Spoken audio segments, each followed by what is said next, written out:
Right, so hello and welcome back to Books and Things, and welcome to my discussion video for November's chapters of Our Mutual Friend in the current ongoing Victorian read-along. I know the video is late again, and I'm sorry, they're just always late, aren't they? I do have to apologise because I am slightly behind on my own read-along, and because I am behind, I therefore get more behind and I find it hard to catch up, and these videos take more kind of effort and thinking and a lot more editing than the rest of my videos because I tend to go on a lot when I make these videos and have like 2 hours of footage, which is, you know, fun to edit. So anyway, firstly, I apologise, I'm sorry it's late again. I'm going to try and get these up on time in the next few months, but we will see. Regardless, I thoroughly enjoyed November's chapters and I'm looking forward to discussing them with you today, especially the third of November's chapters, because I had forgotten what an exciting chapter it is. I'd forgotten when I read the chapter title, I'd forgotten that it included one of my favourite scenes, so that's exciting. So in the month of November, we read 3 chapters all from book the second. We read chapter 4, Cupid Prompted, chapter 5, Mercury Prompting, and chapter 6, A Riddle Without an Answer. So let's talk about them.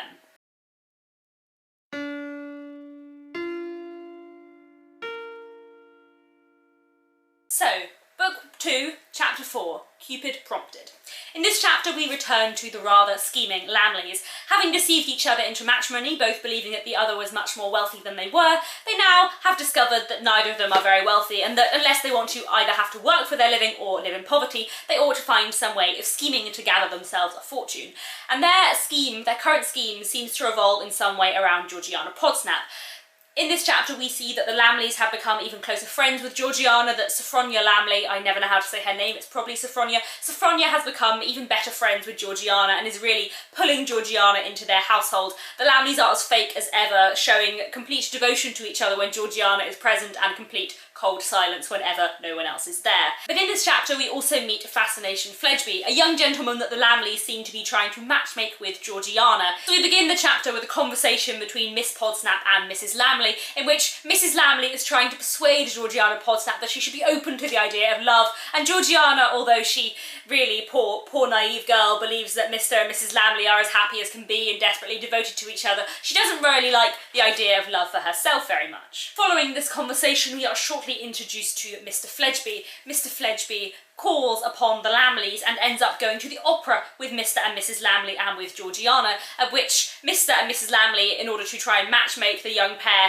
try to make them talk to each other, and when Georgiana and Fledgeby do not talk to each other, they basically pretend that they are having a conversation between Georgiana and Fledgeby, even though it's just them having a conversation. It's very weird. To me, it's very, very funny. It's a hilarious scene, but it's also tinged with something sinister because we don't really know precisely what the Lammles are planning at this point. And then at the end of this chapter we have this final important scene where Mr. Fledgeby and Georgiana have gone. Mr. and Mrs. Lammle have an exchange that makes it clear that something much more sinister is going on here and that they have some kind of scheme afoot. So, points of interest in this chapter. One thing I love in this chapter, which I think is done so hilariously and really entertainingly, is just the way that Dickens plays up the complete hypocrisy and ridiculous facade that Mr. and Mrs. Lammle portray. It's just hilarious. To use the cold language of the world, Mrs. Alfred Lammle rapidly improved the acquaintance of Miss Podsnap. To use the warm language of Mrs. Lammle, she and her sweet Georgiana soon became one, in heart, in mind, in sentiment, in soul. It's so disgustingly sweet, and we know from what we've heard of Sophronia Lammle that she's not really a very kind-hearted sweet lady. She is much more of a scheming, conniving person who would just like to have lots of money, so we know that something is up here. And then I love, Dickens uses, in connection with the Lammle, this constant idea of the skeleton upstairs, the skeleton hid in the attic. He really plays on that common metaphor, almost that idiom, in order to really build it up and talk even more about this secret the Lammles have. The handsome fittings and furnishings of the house in Sackville Street were piled thick and high over the skeleton upstairs, and if it ever whispered from under its load of upholstery, "Here I am in the closet," it was to very few ears, and certainly never to Miss Podsnap's. I've mentioned before that I quite like Georgiana Podsnap as a character. She is very deceived and very naive, but I think she's quite a sweet, interesting character, and it is both so funny and so sad the way she is completely deceived by Mr. and Mrs. Lammle, the way that she says to Mrs. Lammle that Mr. Lammle is just like her ideal of a husband and a lover, that he seems so kind and nice and that they seem so happy together. And Mrs. Lammle replies in a schemingly beautiful way, "I believe he loves me fully much as I love him." And this line to me is so clever on Dickens's behalf because yes, Mrs. Lammle is probably loved by Mr. Lammle as much as she loved Mr. Lammle, because neither of them love each other at all. But at the same time, Mrs. Lammle therefore tells the truth, but also completely deceives Georgiana. And again, once Mr. Lammle comes back into the room and Georgiana and Sophronia and Mr. Lammle are talking, we definitely get this sickly sweet portrait of the Lammles, which we know to be false. The way they refer to each other as like, my life, my dear, and that they kiss each other slightly and that kind of thing. And it's very sickly, but we know it's a complete pretense. The moment that Georgiana leaves, they have a very quick exchange about their scheme, and then nothing more was said between the happy pair. They don't talk to each other when no one else is there, because all they have is this scheme. And again, like I'll talk about more at the end of the chapter, there is this kind of nasty, cold scene between them at the end, in which we not only see the manipulative nature of both of them, but we also see that Mr. Lammle is behaving in a slightly different and even harsher way than Mrs. Lammle. The way that Mr. Lammle speaks to her is quite significant. But another thing that's quite interesting in this aspect of the chapter at this point is the way that Georgiana talks about love. One of the reasons why I like Georgiana as a character is because she is, on the one hand, very sweet and naive and kind, and on the other hand, very violent whenever she talks about how much she does not want to be in love. And the way that she talks about this in very violent language is really interesting, because it's completely opposed to the kind of angel in the house, docile young woman that her father tries to make her and that her parents really think she is. I think I should go out of my mind, Sophronia, with vexation and shyness and detestation if anybody did. It's enough for me to see how loving you and your husband are. That's a different thing. I couldn't bear to have anything of that sort going on with myself. I should beg and pray to have the person taken away and trampled upon. And let us turn for a moment from Georgiana to her suitor, young Fascination Fledgeby. Young Fledgeby was an awkward, sandy-haired, small-eyed youth, exceedingly slim, his enemies would have said lanky, and prone to self-examination in the articles of Whisker and Moustache. He's presented in this chapter as chiefly mean and a bit stupid. His presentation in the next chapter, which I'll go on to, is slightly different and makes him a much more complicated and even nastier figure. But for this chapter, we really see him as someone who is just a bit stupid and seems to be a toy in the hand of the Lammles. They are clearly plotting something, and the conversation they kind of pretend between Georgiana and Fledgeby is that it seems like neither Georgiana nor Fledgeby really want to talk to each other and really want to be match-made in that way, but the Lammles are quite determined to do it. Even the way they sit in the opera, they sat in this order: Mrs. Lammle, Fascination Fledgeby, Georgiana, Mr. Lammle. It's like Mr. and Mrs. Lammle just entrap Georgiana and Fledgeby in the middle, and it's quite significant that Dickens specifically mentions the order they sit in, because it does really emphasise that kind of claustrophobia and the fact that the Lammles are just sat on either side, kind of forcing these people together, talking across them, pretending to be interpreting them. But before we move on to the next chapter, let's look at the language of the final section, this final passage once Mr. Fledgeby and Georgiana go home, and we have the conversation between Mr. and Mrs. Lammle. And thus the Lammles got home at last, and the lady sat down moody and weary, looking at her dark lord engaged in a deed of violence with a bottle of soda water, as though he were wringing the neck of some unlucky creature and pouring its blood down his throat. That's quite a sinister image. We've seen Mr. Lammle so far as someone who only wants money, as very mercenary, and at times in the original conversation that he and Mrs. Lammle have once they are on their honeymoon and discover this about each other, we see him with a temper, and here we see him with quite a lot of violence. And the way that he speaks to her at the very end, the fact that he says get to bed, that order, we get to see a certain different relationship between them. It's quite interesting, I think, to look at the Lammles as a pair, because the Lammles are in very many ways very similar characters. They portray kind of very similar traits in the male and the female. If you look at the way that the conversation operates between Georgiana and Fledgeby, when Mr. and Mrs. Lammle are having it, Dickens uses a lot of symmetry, and he uses the same like dialogue tags for Mr. Lammle and Mrs. Lammle. One line he'll say, replied Mr. Lammle, interpreting for her, and the next he'll say, replied Mrs. Lammle, interpreting for him. And she sets up this symmetry as though Mr. and Mrs. Lammle are the same character almost. And then when they're left alone, something slightly different happens, and we see a different dynamic between them, a different kind of power play. It is Mr. Lammle who gives the orders. And that is very significant. There's a great TV adaptation of Our Mutual Friend from 1998, which I really, really enjoy, and there are a lot of differences between the TV adaptation and the book. And one thing that I find really interesting when I see the TV adaptation is partly the Lammles are not as important, they're more of a subplot, whereas in this they do occupy more of the story. The subplot is much more developed in the book than it is in the TV programme. But in the television programme, Mr. Lammle and Mrs. Lammle have precisely the same personality, and no real difference is ever drawn between them. Whereas in the book there are quite a lot lot of subtle differences between Mr. Lammle's character and Mrs. Lammle's, and the way that Dickens does that and what it says about his interpretation of gender and of different personality traits embodied in male and female are quite interesting. So this is definitely something to look out for and really, really interesting, and I'll talk about that a little bit more in the next chapter when we look at Mr. Lammle on his own. And then there is chapter 5, Mercury Prompting. Again, in this chapter, we have a scene which is both hilarious but also quite sinister. The breakfast table scene between Fascination Fledgeby and Mr. Lammle, which is so silly in many ways, so preposterous. They're both picking fights with each other in order to display their power over the other one. They're having such silly conversations, and their kind of gentlemanly anger and temper is so ridiculous that it's really funny but also quite sinister, especially when we find out much more in this chapter about their plans for Georgiana. In this chapter that we discover that Mr. Lammle has a paper from Fledgeby saying that if a certain event comes to pass, he will pay Mr. Lammle a certain amount of money. In other words, it's strongly implied that Fascination Fledgeby is paying the Lammles to set him up with Georgiana so that he can marry her and get his money because he wants lots of money, and if that happens he will pay the Lammles a kind of commission fee for finding him a rich wife. It's quite nasty and unpleasant when you think about just the way they are treating Georgiana as property. Fledgeby is using the Lammles to purchase Georgiana. It's not very nice. But anyway, after this portion of the chapter, Mr. Fledgeby goes off on his own and we find a little bit more about his business, and we are introduced to Mr. Ryer. As I'll go on to talk about in a minute, Mr. Ryer is a really, really fascinating character, especially when you look at him in comparison to Fagin in Oliver Twist. But again, I'll talk about that in a minute. We meet Mr. Ryer, who works for Mr. Fledgeby. Fledgeby, we also discover in this chapter, is a debt collector, but he uses Mr. Ryer as a front because he doesn't want anyone to know he's a debt collector. He wants to appear a gentlemanly man who would not deign to do such things. And then we also find out at the end of this chapter that Mr. Ryer is in fact a mutual friend of Fledgeby's and Lizzie Hexam. And we meet Lizzie Hexam and Jenny Wren on the roof of Mr. Fledgeby's property, sitting with Ryer and talking about things, and we have a very odd conversation with Lizzie, Jenny, Fascination Fledgeby and Mr. Ryer, in which Jenny talks about how she would like to be dead.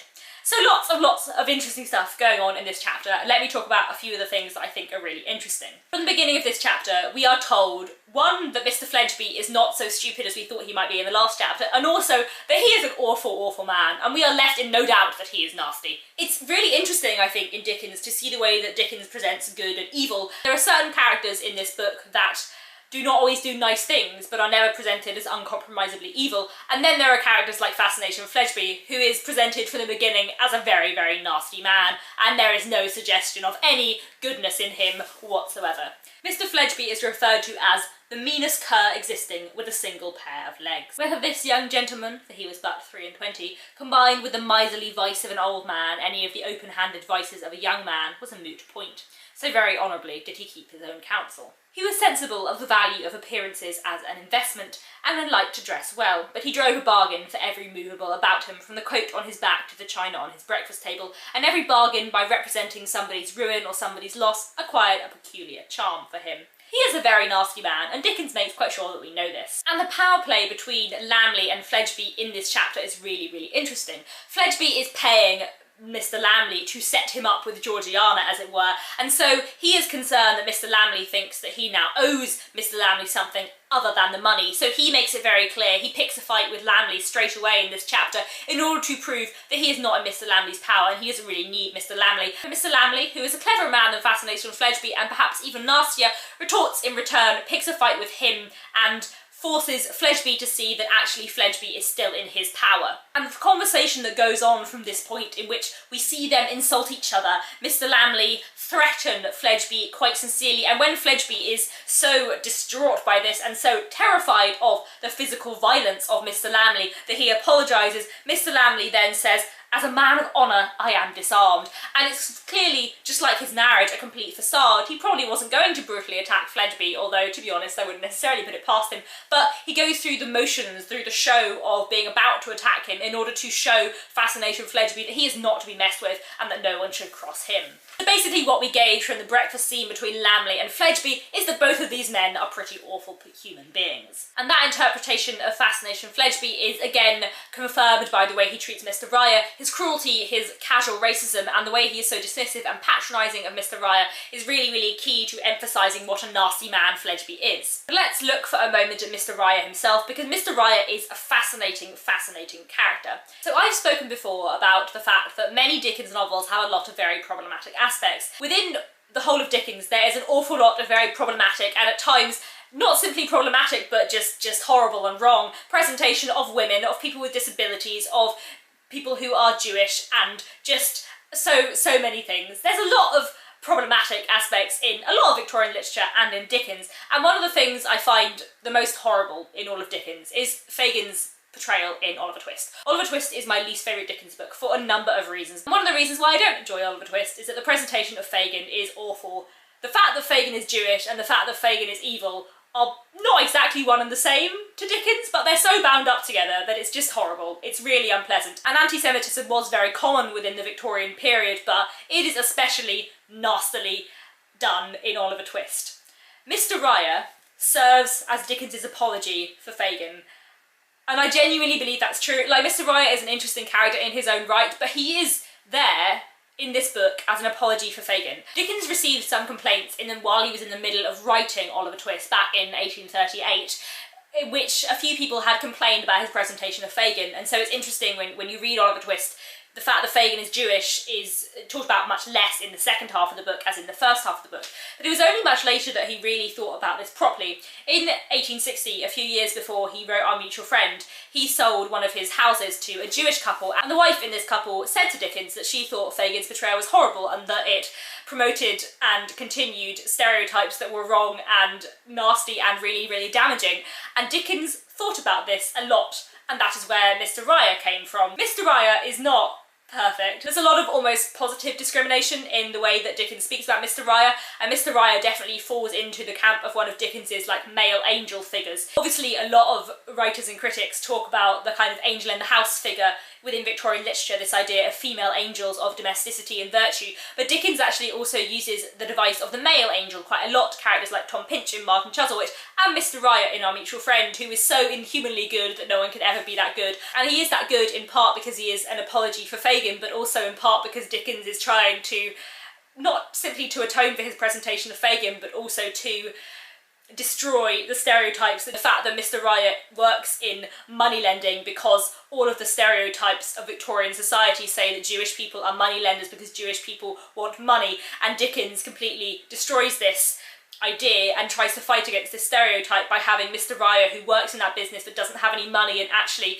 Mr. Ryer is being forced to do everything he does and to be a debt collector by his Christian master, who is a horrible, horrible individual. And what Dickens does with Mr. Ryer is still very problematic, because Mr. Ryer isn't presented as a fully human figure, he is presented as a symbol of goodness and virtue. But also Dickens tries to emphasise in his presentation of Mr. Ryer that Jewish people in general are like Mr. Ryer, and that Jewish people in general are really virtuous, and he tries to kind of lay on positive stereotypes instead of negative ones, which is problematic in its own right, but it's still really interesting to see what Dickens does. And one of the reasons why I do like Mr. Ryer as a character is because even if it's not perfect and it's still really problematic, you can see Dickens having come to terms with a problematic presentation of a character, of a Jewish character in his early works, and trying to say that that was wrong and to realise that that was wrong, and I find that really, really interesting. The presentation of Mr. Ryer and the fact that so many characters in the book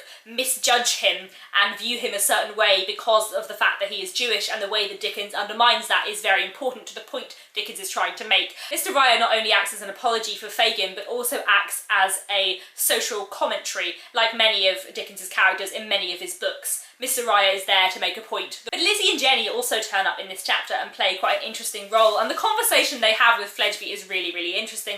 As always, I love Jenny, and the way that she talks to Fledgeby and the way that she's just having none of his nonsense really, really entertains me. I think what's really interesting in this conversation, Lizzie doesn't play a huge part in it, but we see more of Jenny's character, and in the way that she talks about basically her longing to be dead. She talks about dreaming to be dead and saying that when she feels as though she's dead, she feels so peaceful and so thankful. And you hear the people who are alive crying and working and calling to another down in the closed, dark streets, and you seem to pity them so. We've seen a lot of Jenny's character before. She is very feisty. The way she talks to people is very witty and funny and sharp, but we actually see a huge sadness in her about the life that she leads and the world she lives in and how miserable it is. The fact that she considers death as peaceful and tranquil, the fact that she associates being alive with crying and working. That is her list. That is what life means to Jenny. It means crying and working, and it's kind of really, really sad. Dickens ends this chapter on the repeated lines, "Come up and be dead, come up and be dead."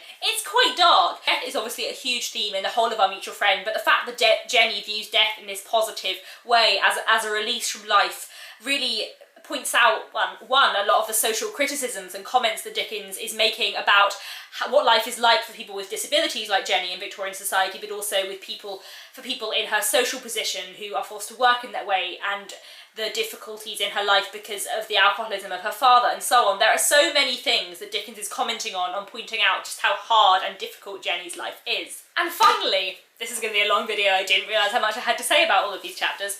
The third chapter that we read this month is chapter 6, A Riddle Without an Answer. And this was the chapter I was referring to in the beginning of the video where I said that though I'd forgotten what scene occurred in this chapter. I'd forgotten that the scene between Bradley Headstone and Eugene occurred in this chapter, and it's a scene I love, and I'd completely forgotten until I was halfway through the chapter and I was like, oh, it's this chapter, and then I was very excited. This chapter begins with Eugene and Mortimer sitting in their rooms having a rather domestic evening, and we get to see a lot more of their friendship and the fact that Eugene has, you know, furnished themselves with a kitchen, and this, in his mind, makes him much more virtuous because he has some kind of domesticity in his life. We also discover that Mortimer knows something is up with his friend. He knows something is amiss and that he is missing something, that Eugene is keeping a secret from him. And just as Mortimer is confronting Eugene on this secret and Eugene is saying that he really doesn't know what to make of everything himself, Charlie Hexam and Bradley Headstone turn up to confront Eugene Wrayburn about the fact that he is paying for Lizzie's education and that Charlie does not consider this respectable, appropriate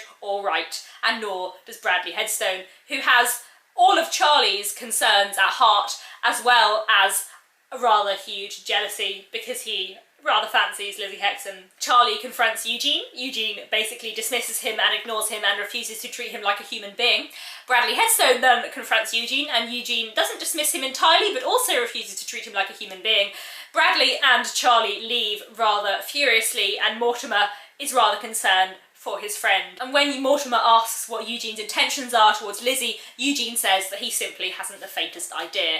So quite an important, significant chapter, and we get so much drama and tension building up in this chapter. We can really see a really important confrontation building here, which is to do with Lizzie. Like, as in so many chapters in this book, Lizzie's presence is felt so strongly in this chapter, although she is not there. We see so much, all of the passion and the anger and the confusion which results from her, the way that these people, these different characters are drawn together by her. Obviously the title of Our Mutual Friend refers to Mr. Rokesmith, who is at one point referred to as our mutual friend, but throughout this book there are so many mutual friends, and we do have many chapters like this where effectively Lizzie Hexam is the mutual friend between Eugene and Bradley, and they are clashing over her, and it's just really interesting because she acts as the mutual friend, the connection point here as well. The most interesting thing in this chapter for me is the contrast between Bradley Headstone and Eugene Wrayburn, which is just fascinating. Dickens does this wonderful thing with the opposition of them, with Eugene being cold, cool, calm, collected, gentlemanly, but completely free from the kind of constraints of society, which is what allows him to be so kind of dismissive. And then Bradley Headstone, who is fiery, who is passionate, who is not cold, but who is very respectable, who is middle class as opposed to upper class like Eugene, and who is so respectable that he is bound up by his respectability, that he cannot be cool and calm like Eugene because he is always having to repress himself. So the moment he stops repressing himself, he must be furious, he must be angry because he can't contain himself. It's such an interesting contrast and clash between them. Bradley Headstone, who is so serious and earnest, and Eugene, who is so flippant, dismissive and not serious at all. And this begins even before Bradley Headstone comes in. If you see the way that Eugene behaves in the beginning of this chapter, like always, he is so flippant, he is so ridiculous in many ways. Mortimer always refers to Eugene as ridiculous and absurd, and he is in many ways just that. The way he speaks about the domestic virtues and how he lists all the items that he has in his kitchen and how it's going to make him be a much better man, it's all just fluff, really. It doesn't feel like the same kind of facade that the Lammles put up, but it's all pretense, it's all nothings. He speaks so often in, not just in riddles, but in complete nothings, in things that mean nothing but sound beautiful, and that is a lot of what Eugene is. The Lammles feel very fake because they're covering up their substance with something showy and false. Eugene just feels like he exists more on the show than the substance, that he spends so much of his time being not serious, being ridiculous, pretending and making up a character, being someone who he isn't, that he doesn't actually know who he is anymore, and even Mortimer at times finds it hard to know. You know what I am, my dear Mortimer. You know how dreadfully susceptible I am to boredom. You know that when I became enough of a man to find myself an embodied conundrum, I bored myself to the last degree by trying to find out what I meant. You know that at length I gave it up and declined to guess any more. And then Bradley Headstone and Charlie come in, and we see at last this massive contrast. Composedly smoking, he leant an elbow on the chimney-piece at the side of the fire and looked at the schoolmaster. It was a cruel look in its cold disdain of him as a creature of no worth. The schoolmaster looked at him, and that too was a cruel look, though of the different kind, that it had a raging jealousy and fiery wrath in it. The difference in their characters is really summed up in that little paragraph, and we see the complete juxtaposition of Eugene and Bradley, of Eugene's coldness with Bradley's fire. And it's hard in this chapter to really like either of them. I'm quite fond of Eugene. I think he has wonderful language, and I've mentioned before that Bradley Headstone is one of my favourite characters in all of Dickens. Not in that I want to like have tea with him, but I think he's a brilliant creation. But in this chapter, both of them are quite nasty. Bradley loses his temper and shows quite quickly that he has much more concern for Lizzie for his own reasons than for Charlie's, and Eugene is so utterly dismissive of both Charlie and Bradley that it is horrible to read. His complete arrogance and superiority towards them is based both to an extent on their class, and it's quite interesting to, if you look at Eugene, the different way that he treats women of the class below him and men of the class below him. He doesn't treat Lizzie or Jenny with disdain, and he finds himself able to act in some way as a kind of protector towards them, but to Charlie and to Bradley Headstone,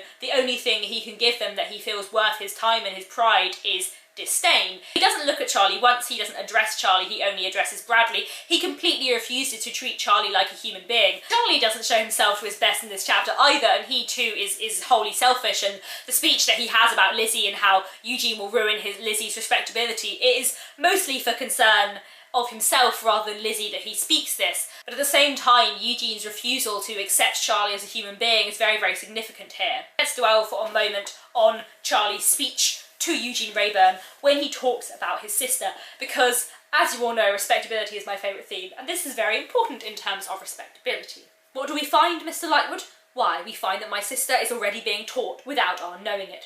Well, somebody pays for this, as a thought that naturally occurs to us. Who pays? We apply ourselves to find out, Mr. Lightwood, and we find that your friend, this Mr. Eugene Wrayburn here, pays. Then I ask him what right he has to do it, and what does he mean by it, and how he comes to be taking such a liberty without my consent when I'm raising myself in the scale of society by my own exertions and Mr. Headstone's aid, and have no right to have any darkness cast upon my prospects or any imputation upon my respectability through my sister. This is very key in respectability because there are two issues at play here. One is the fact that he is concerned that Eugene does not have honourable intentions towards his sister, because Eugene is a gentleman and Lizzie Hexam is a young, beautiful woman of limited means and a lower class, and Charlie suspects, and Bradley Headstone certainly suspects, that Eugene Wrayburn may not be entirely honourable and may have not very nice intentions towards Lizzie. And for Charlie, this is a matter both to an extent of protecting his sister, but also of protecting his own respectability, because he doesn't want his sister to be a fallen woman, because that wouldn't look very good for him either, would it?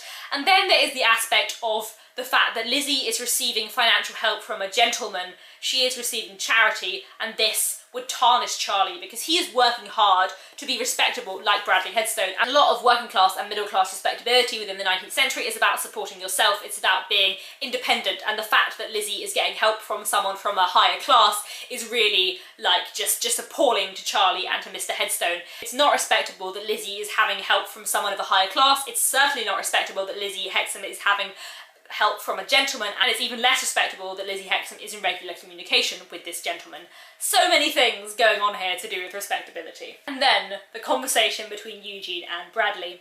It's written very cleverly, and Eugene's retorts are beautifully written by Dickens. They are hilarious, but as with the Lammle chapter before, they are both very funny and very, very sinister.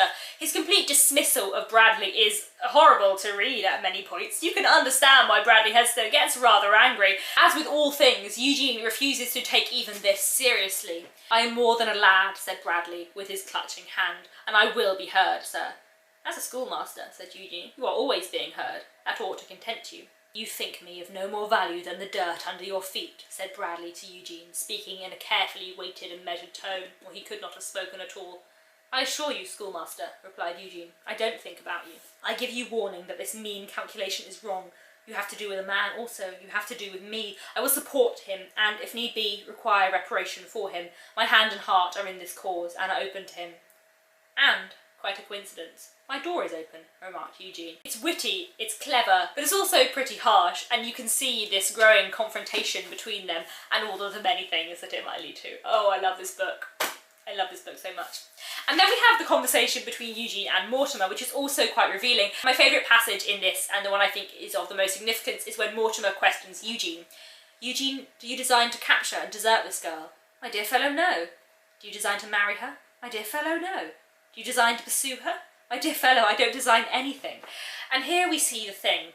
Eugene completely denies that he is going to desert and capture this girl, and we see, Eugene is not a very serious man, but Mortimer is more serious than his friend, and in this moment he becomes completely serious and concerned for Lizzie and also for his friend, and he asks her, "Is this what you're planning to do?" And he says no. But no, he doesn't want to marry her either, and no, he's not going to pursue her. He just doesn't know what he's going to do. And this, I think, is the clearest look into Eugene's plans that we see. He finds himself in some way captivated by Lizzie, drawn to Lizzie, feeling that he must have some kind of role in Lizzie's life, but he doesn't really know what form that will shape. He's not a horrible man, he's not an evil man, he doesn't want to do any harm to Lizzie, but likewise he knows that it's not possible that he can marry her because they're from such different social situations, from such different classes, and therefore he just doesn't know. He cannot figure himself out. Which is all very well for Eugene, but probably not that great for Lizzie. So there we have it. I think that is most of what I have to say about those 3 glorious chapters that we read in the month of November. Please let me know your thoughts down below. I'm especially interested to hear